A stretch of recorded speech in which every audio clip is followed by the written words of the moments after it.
Segundo requisito do concurso de pessoas, relevância causal das condutas. Relevância causal das condutas, tá? Ó, o artigo 29 tem a seguinte redação: quem, de qualquer modo, concorre para a prática, para o crime, incide nas penas a este combinadas, na medida de sua culpabilidade. Quando o Código Penal traz essa expressão de qualquer modo,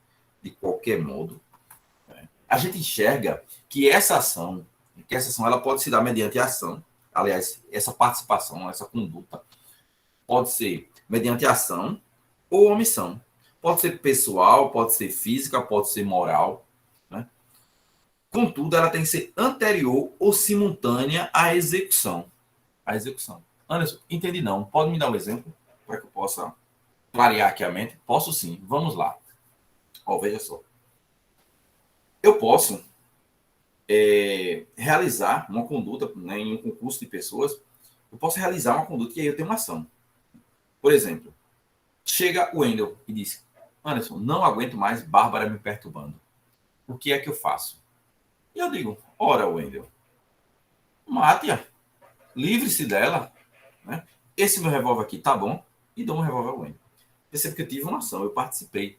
Né? Eu tive uma ação.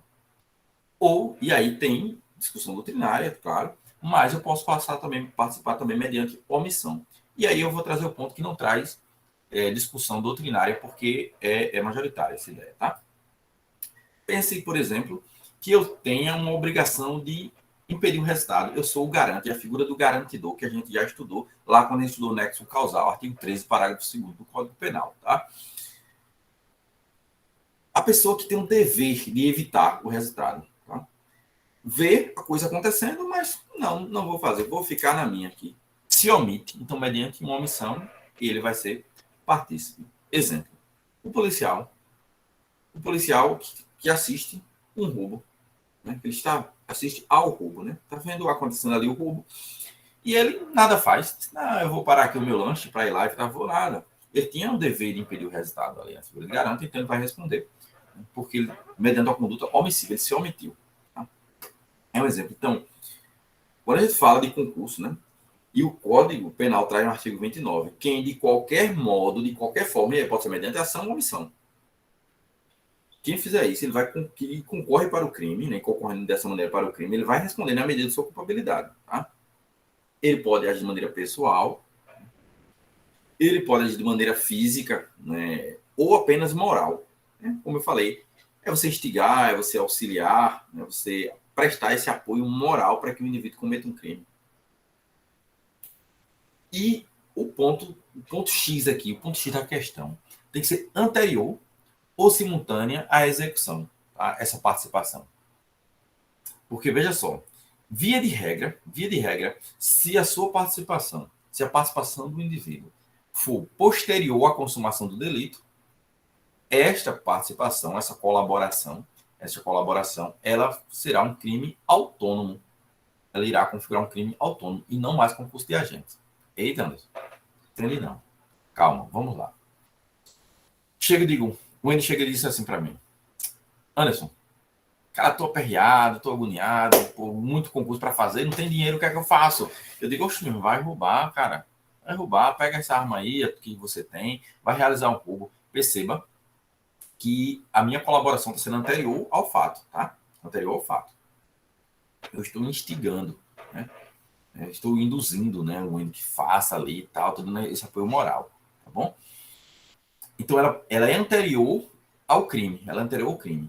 Mas pense que o Wendel realiza um crime, por acaso, e chega na minha casa e diga: Anderson, pelo amor de Deus, realizei ali um crime, matei uma pessoa, me ajuda. E eu digo: sobe aqui na moto, vou te dar fuga.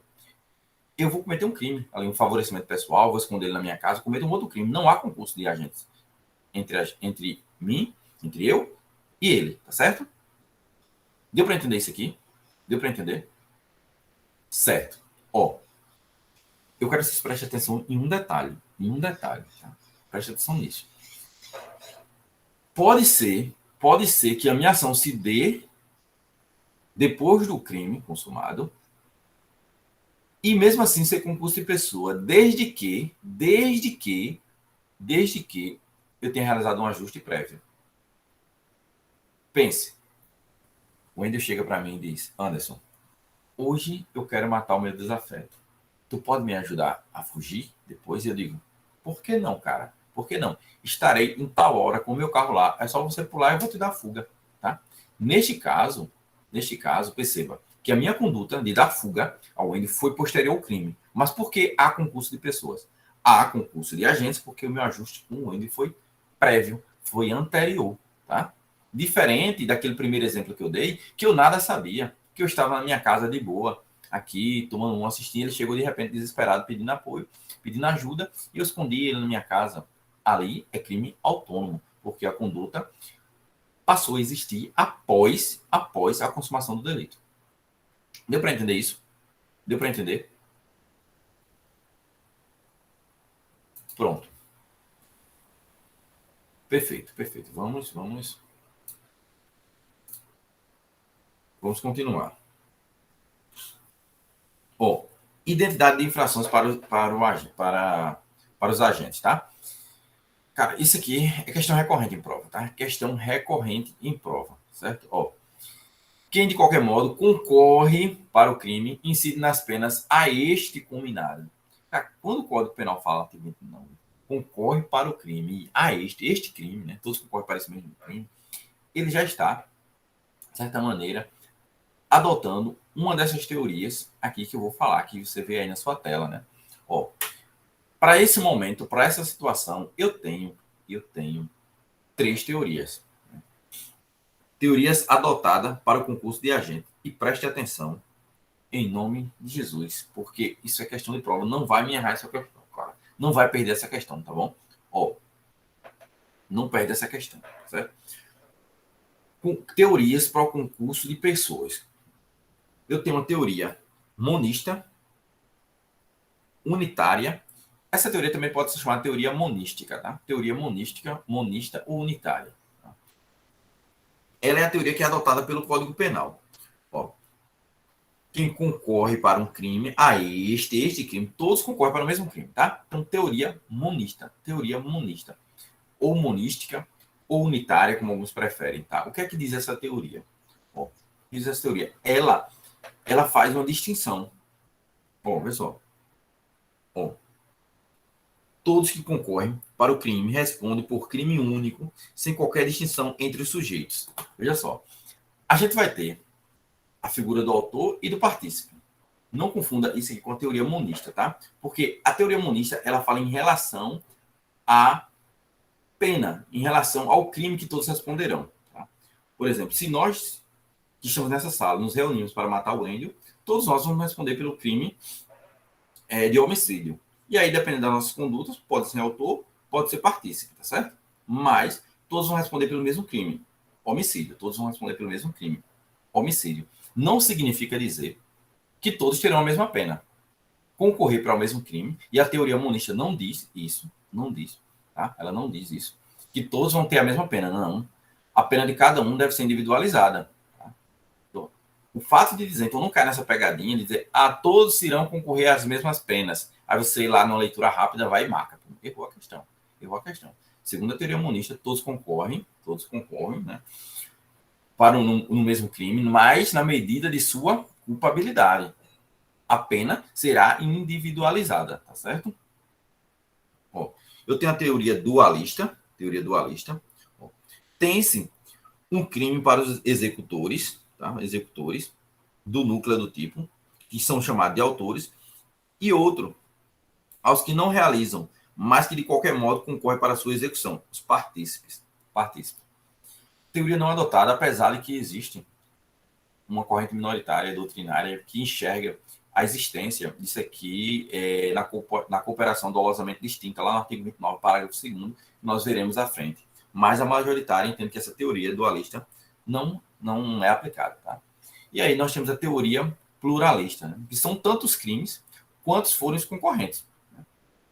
Existe um crime para o autor, existe um crime para o partícipe, existe um crime para cada um deles, tá certo? E o Código Penal ele adota de maneira excepcional. E aí eu vou te mostrar exemplos. Tá? Então, a regra é teoria monista ou unitária. Teoria monista ou unitária. É a regra. Tá bom? regra que é adotada no Código Penal. Perguntou de maneira seca. Qual a teoria adotada acerca do concurso de agente do Código Penal? Teoria monística unitária. A título de exceção, adota-se a teoria pluralista. Exemplo. No aborto realizado com o consentimento da gestante. A gestante que consentiu o aborto, ela vai responder por um tipo penal e o médico irá responder por outro tipo penal. O crime de corrupção ativa. Quando um particular oferece a um servidor público uma vantagem devida e este aceita, eu tenho o mesmo evento ali. Mas o particular vai responder por corrupção ativa e o servidor público por corrupção passiva. Tá? Então, para cada um, é o mesmo evento, mas para cada um eu tenho um tipo. Tá? Eu tenho um tipo penal. Essa é a aplicação excepcional ou subsidiária ali da teoria pluralista, tá certo? Guardem isso.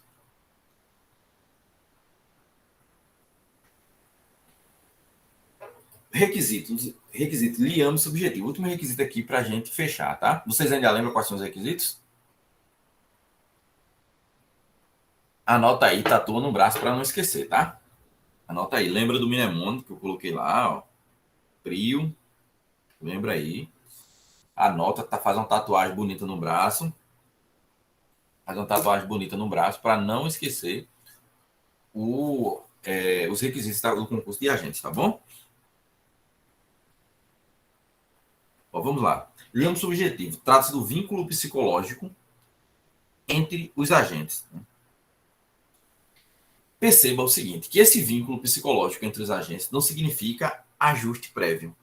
Ajuste prévio. Basta a aderência de vontade.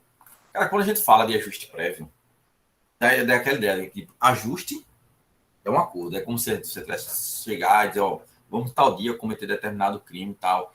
Isso é uma forma de vínculo psicológico, é uma forma de liame subjetivo?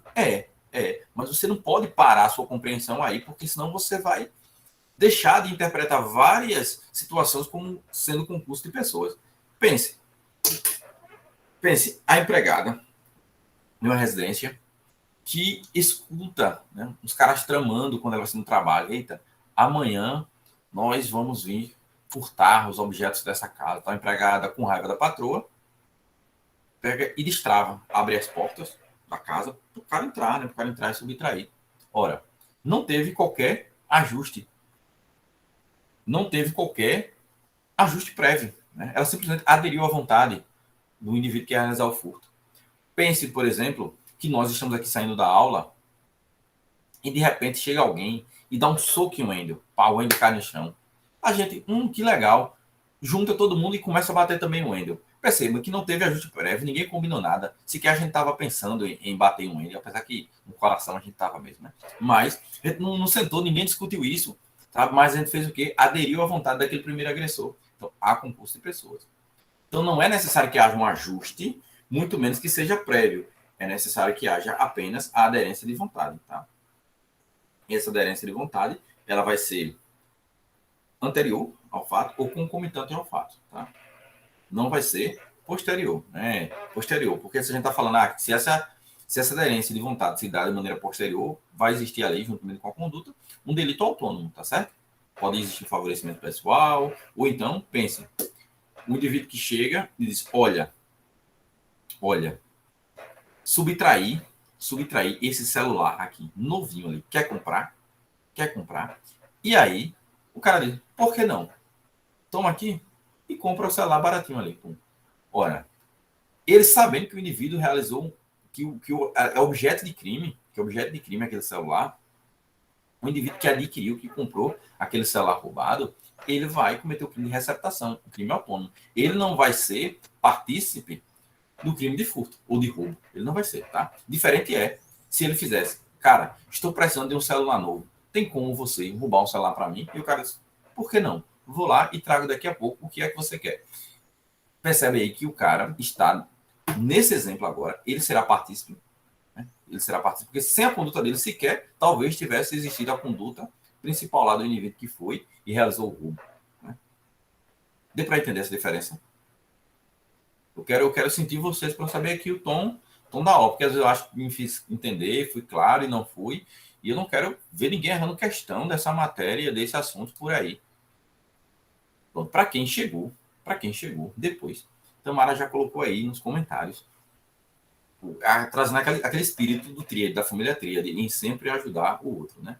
Requisitos do concurso de pessoas. E eu repito para você: pluralidade de agentes de condutas, relevância causal das condutas, identidade ou unidade de infração para os agentes e o liame, o vínculo subjetivo, que é esse último que nós estamos falando agora, certo? Vamos lá.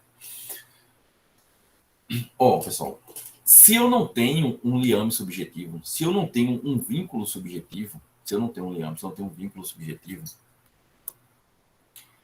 eu não vou estar diante do concurso de pessoas. Claro, se falta um requisito, não preenche, então não tem um concurso de pessoas, tá? Mas, Anderson, se eu não tenho o liame subjetivo, tá em nada, surge algum outro instituto, tem alguma coisa importante daí? Tem sim, surge o que nós chamamos e o que o examinador adora, né? Principalmente para uma prova oral, para uma prova dissertativa. Configura ali a autoria colateral. Surge a autoria colateral. Se eu tenho ali uma situação, pense no seguinte exemplo. Se transporte agora para o seguinte exemplo. O Andy vai passando numa rua, de um lado, está Tamara com a sua arma apontada para o Andy. Do outro lado está Bárbara com a arma dela apontada para o Andy. Bárbara sem saber que Tamara estava escondida para matar o Andy. Tamara sem saber que Bárbara estava escondida para matar o Andy.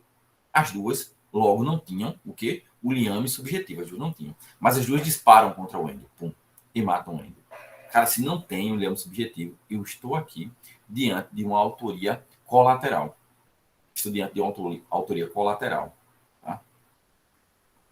Entendeu isso? Então, ausência de liame subjetivo. Dois ou mais indivíduos ali não têm liame subjetivo, cometem o mesmo fato. Eu posso ter pluralidade de agente, identidade ou unidade de infrações penais, mas não tendo o liame, não tendo um vínculo subjetivo, eu não vou ter concurso de agentes. Eu vou ter aqui a figura da autoria colateral. Deu para entender? Deu para entender?